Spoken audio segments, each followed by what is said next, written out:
Very, very impressive. Super impressive. Thank you guys. How do you feel about being here and witnessing? This is like completely surreal from yesterday, from last night to now. It is no, I can't find words. So it's really Q&A. You have to find words. Okay. What else? I want more. Is the fact that you're able to. There are no loose ends in a Rajamouli film. Anything that is set up pays off every single day. And so, how important is that in the writing process? Okay, it's very important. The way I work is like I have the high points, and there is a path that is leading to the high point. So in this path, I try to make it as interesting as possible. So I create those small nuggets or whatever. And in that process, I try to connect these nuggets to the bigger high points that comes later. It's a kind of writing process that we develop over the years.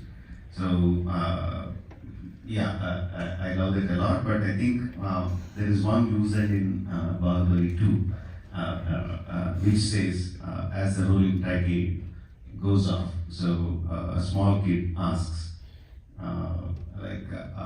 so Mahendra Bahubali's son will become the next king, right? He said, because Bahubali's son has become the king. So then the king's son will become the son, and the priest answers, how do I know?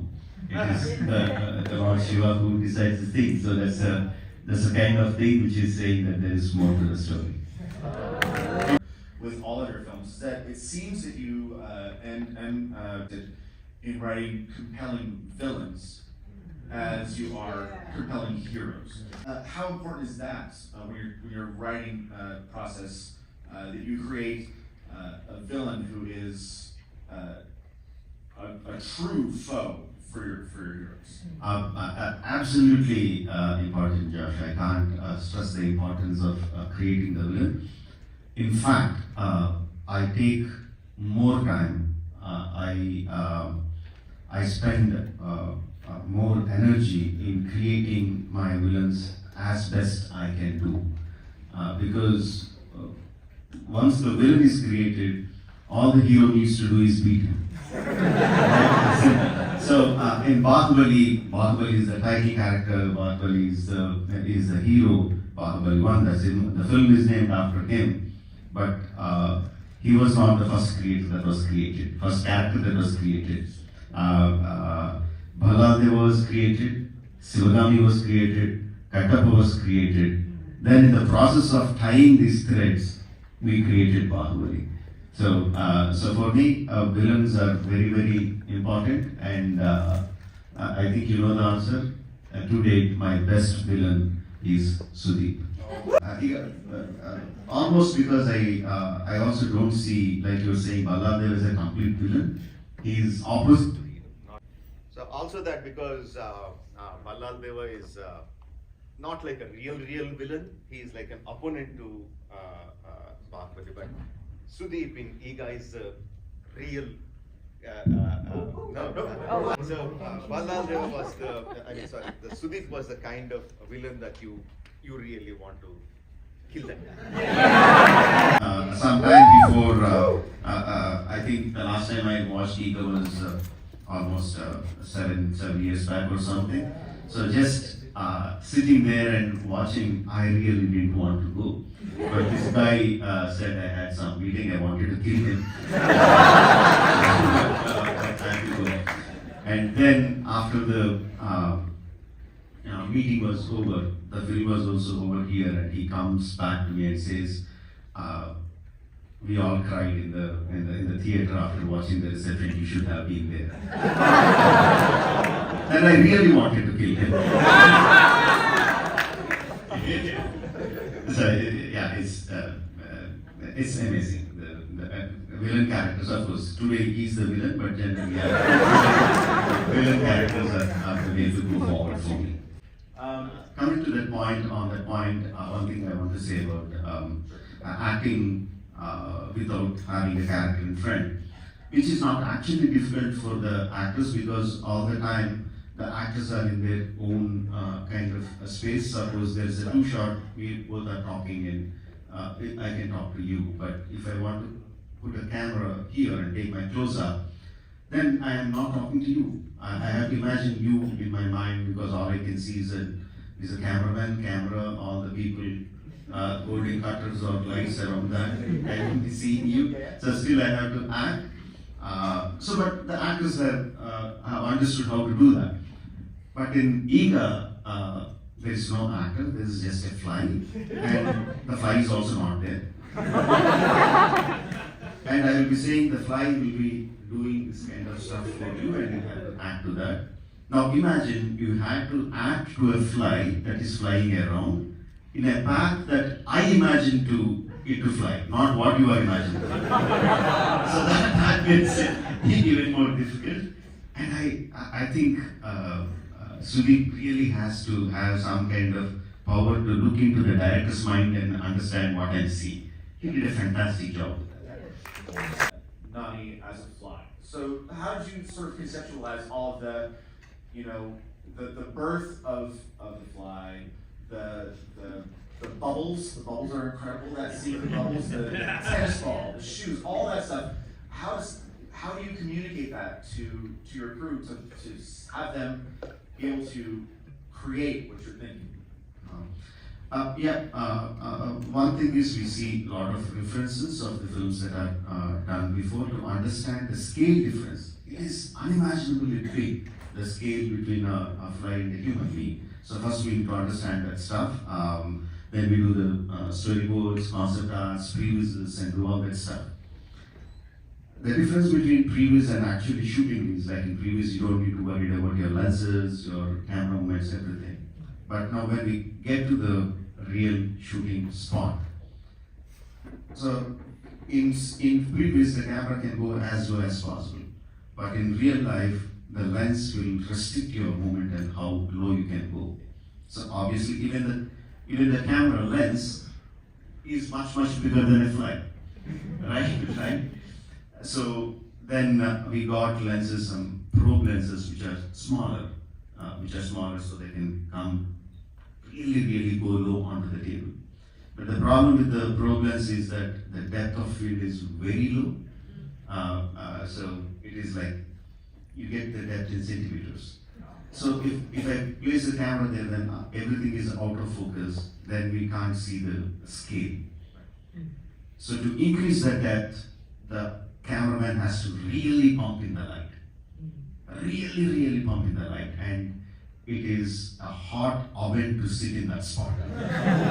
All the lights burning there, so we set it up and literally the makeup man, everyone had to be ready with cold towels for Sudeep and Samantha. Yes, because it's so hot, they go sit in that spot, do emotional scenes, what they have to do, and the moment they say cut, they jump out of the seats to cold towel, and just don't put it across their faces.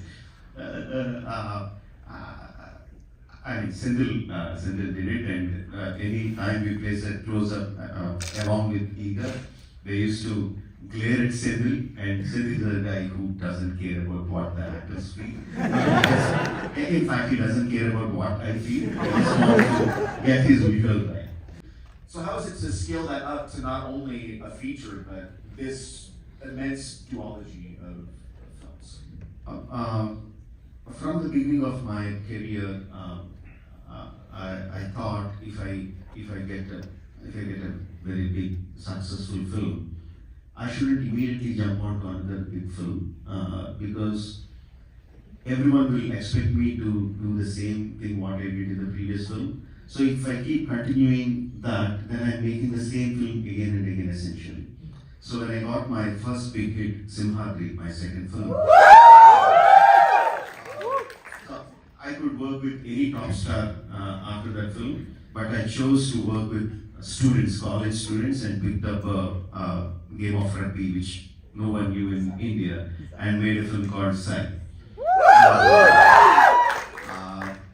Then again, when I got Magadhira, the biggest blockbuster at that time, instead of going for another big film, I did Maryadravana. Then came Eega. Interestingly, Eega was supposed to be shot on, I forgot the camera's name. There used to be one small camera, a video camera. My idea was to shoot with that. Then I thought I would shoot the film in 30 days. And the budget was, what we estimated was below 1 crore. 1 crore is like 250,000 hours. So that was my idea to do it. As a very, very small concept film. Well, I ended up spending 2 years on the film. Spent 30 crores on the film. That is, I don't have my calculator. 30 to 2,500 dollars. Sorry, 250,000 dollars. Yeah. So, but the idea is to always make a small film first, because my mind is always going on the trying to go big. I wanted to go down to make a small film before I go that. So it is not a difficult transition for me. So bigness is always there in my mind. I just want to say, one, you owe us, because you got us addicted with RRR, so you owe us. And know that you have a fan base here that is not just Indians. Oh. It is a growing fan base that loves you, and all you need is capital and distribution. Please don't forget us on your next going to go across Africa, right? No way I can forget the kind of love and support you showed to my community. Thank you so much for coming to America and gracing all of us. Your characters, Sivagami, Devasana, there's like incredible, powerful female characters in this film that are not just beautiful and smart, but they're clever and cunning, and their words are slicing. Who are your inspirations for these amazing, powerful women? You said clever, cunning, and Smart, intelligent. They're brutal, but they're full of love and empathy, and they're powerful. Like nothing beats the love of a mother. okay. Oh, Yes. hold on, real quick. Your wife is in the room. Yeah. Even he knows that. So, yes, my inspiration for Sivagami is, in a way, I can't say she's the reason, but in a way, the inspiration is my sister-in-law, Srivalli.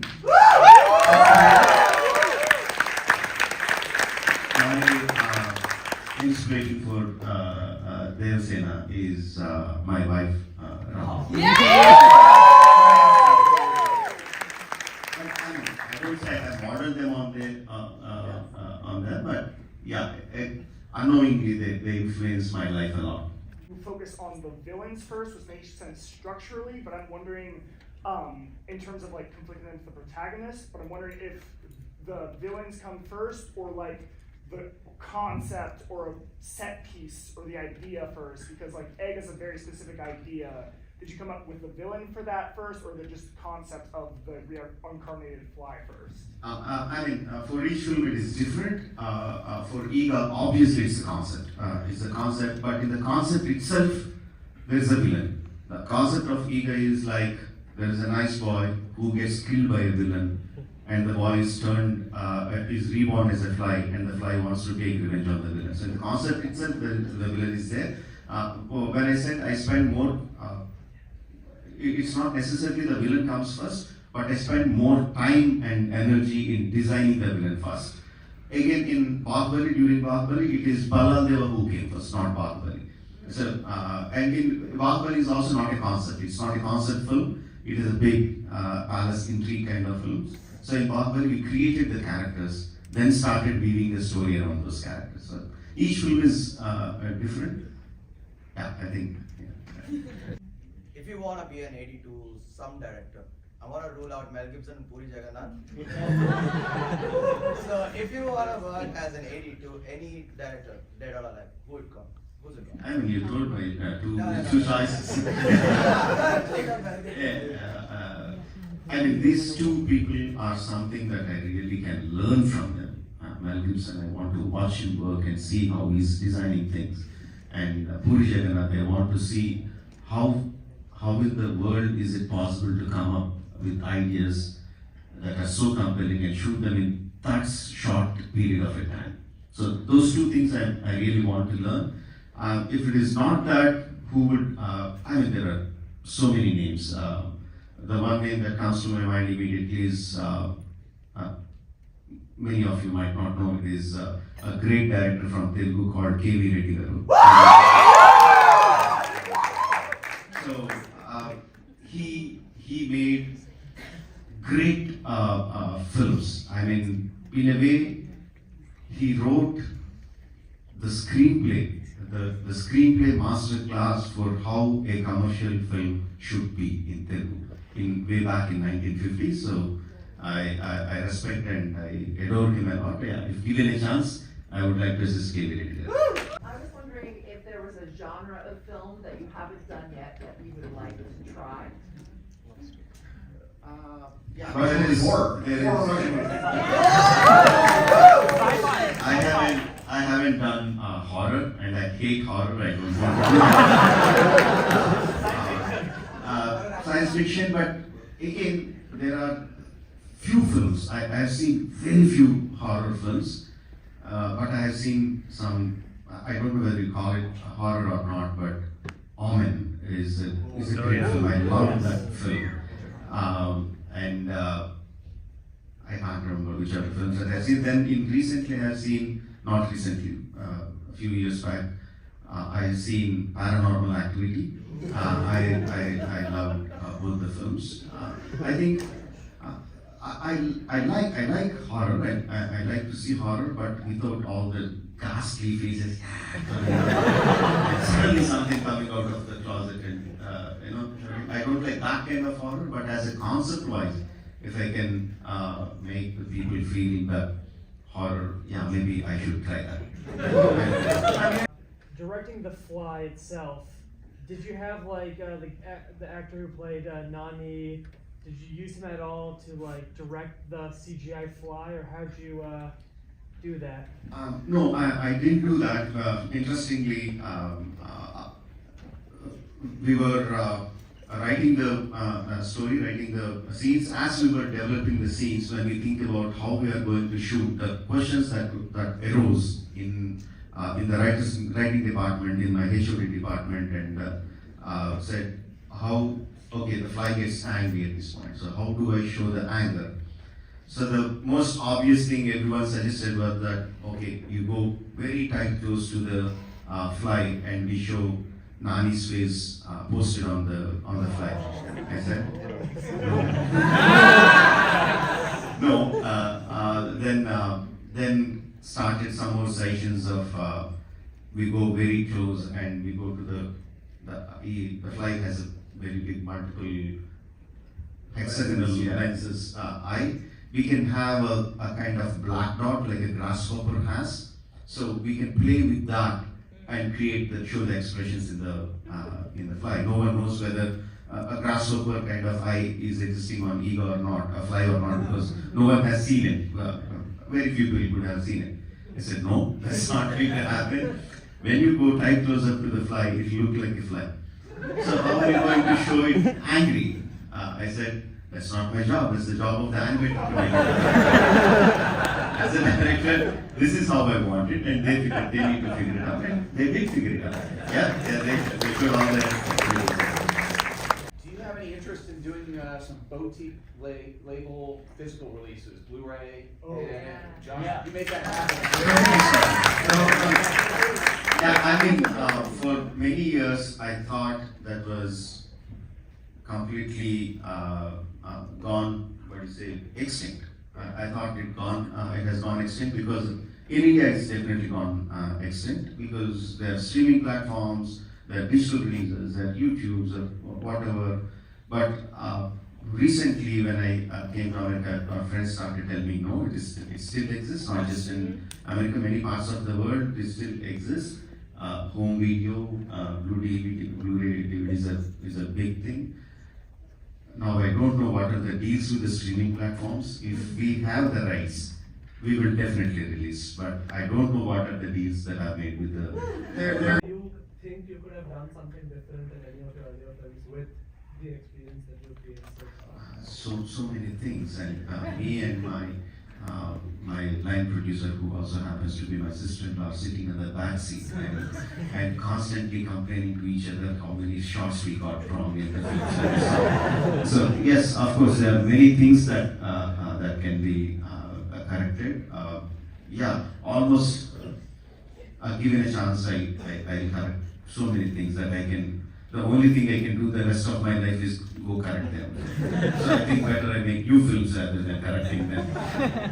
How complex are your previs? Are they fully animated? Do they have sound? Is it the whole movie? Is it just set pieces?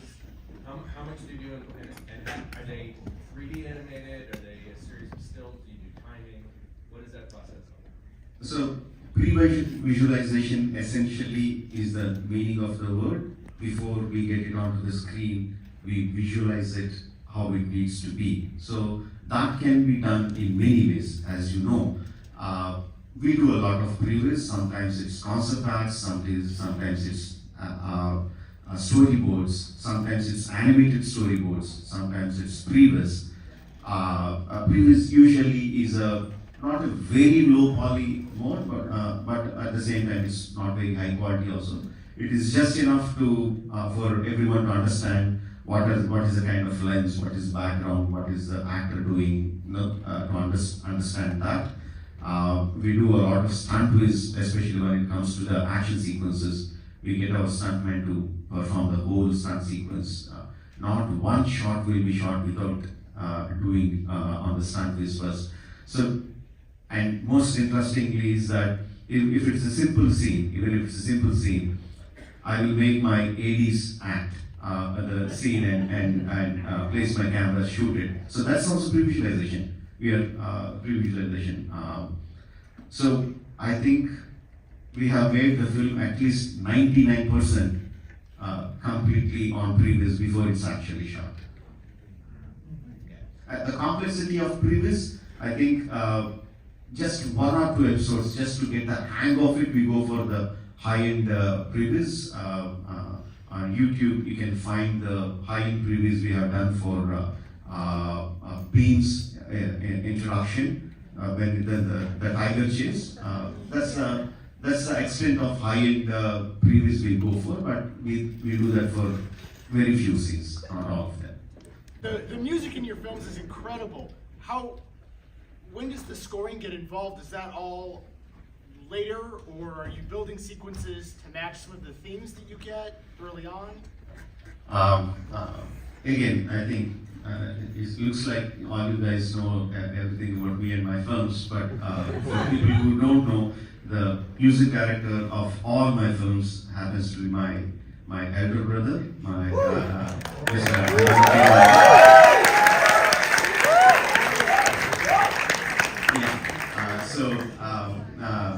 he has done amazing work. He worked for all 250 films. He composed music for 250 films.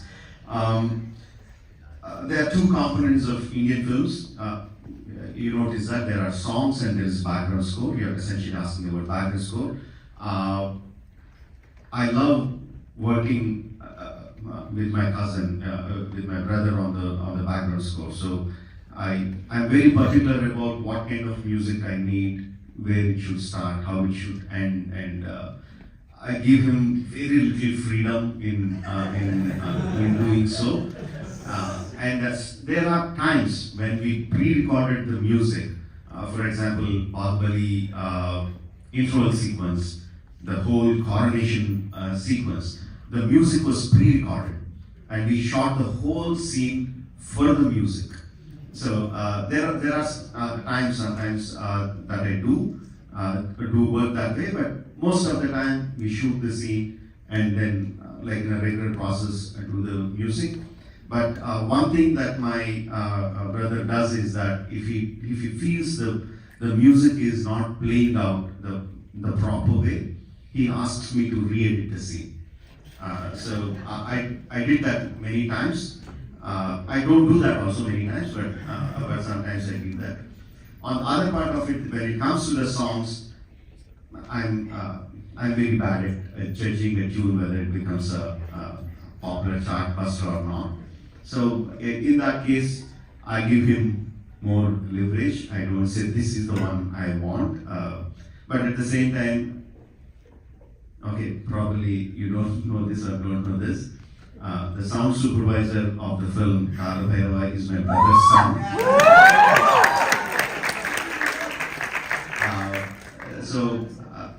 And Kartikeya, Kala Bhairava, the children in the family, they help me a lot in selecting the tune that is right for that particular situation.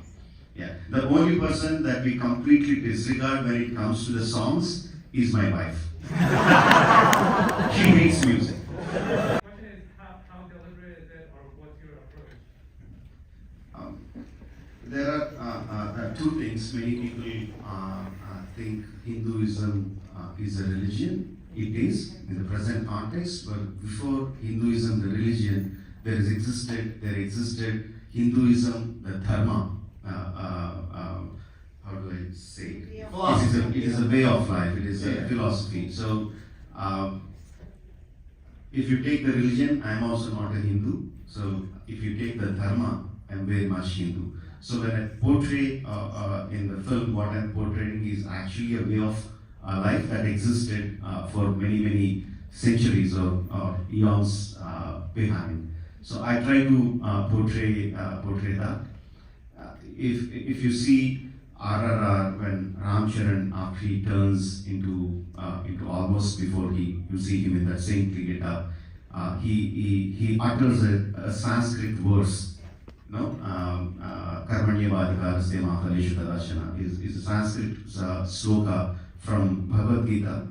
You can look at it as it is Lord Krishna has told Arjuna, so it is Hindu religion verse. But if you look at the meaning of it, the meaning of that is what's being taught for Indians, irrespective of their caste, where they're born, how to live their life. Not look at the result of what you do, but looking at the effort that you put in. No, that is what Hindu Dharma says. So I'm a follower of Hindu Dharma. So when the movie is hit, nobody talks about or nobody trolls anything about it. When a movie fails, everybody starts trolling about it. So how do you take a call on that? How do you make your judgment call? How far or what extent you can go to show your hero with all the superpowers, what he can do, like jumping from 100 feet, 200 feet, or pulling up the cranes and all that? I mean, Bahubali 1, in the beginning, I have seen the hero who is trying to climb a waterfall, and he's been failing multiple times. So I introduced hero failing in an attempt, which is not common in Indian films, right? But after some time, you see him succeeding. So what is the difference between that and this? He has the practice, and he trained and he trained how to do it. And no, he didn't train, right? I mean, he was the same. He was the same, but only this time he's charged by an emotion called love. Right. So when a human being becomes emotional, he does things that are completely out of his bounds. And we have multiple examples in real life of what human beings did when they're emotionally charged. So what I do is like, how can I make him emotionally charged up? So that is what I worry about, not the reception.